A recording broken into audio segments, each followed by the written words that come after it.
what do you think? Is he dead or just stunned?"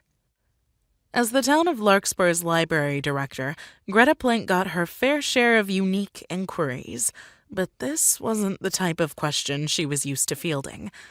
Greta glanced up into Dolores Jenkins' pensive face and opened her mouth to respond, but Dolores's best friend, Celeste, beat her to the punch. "How are you so sure he's a he? Could very well be a lady for all you know." "Oh, hush, Celeste."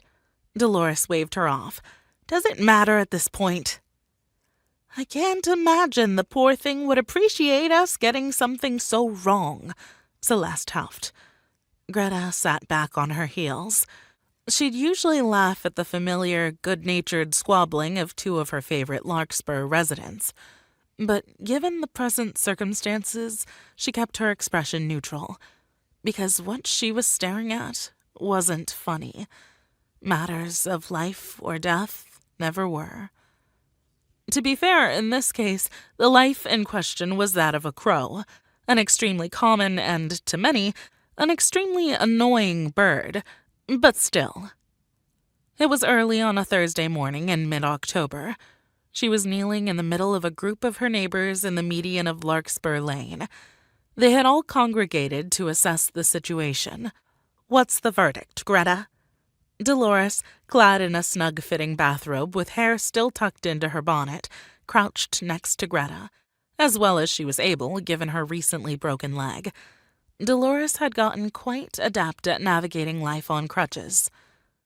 "I wouldn't consider myself an expert on birds, but I think this one's a goner." Greta dropped the stick she had used to prod at the lifeless aviary and stood to her full 5'2" height.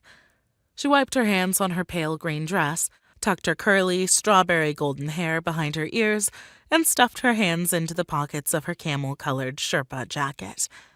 At just shy of 30 years old, and still relatively new to the town of Larkspur, she guessed she should be grateful people took her seriously. At least seriously enough to ask her input on matters of bird deaths. "Poor little Tweety," Celeste clicked her tongue. She was tall and lanky, with blonde hair that had turned white with age. Greta had never seen her without a full face of makeup and a wrist full of bangles. This morning was no different. "Natural causes or foul play? What do you suppose?"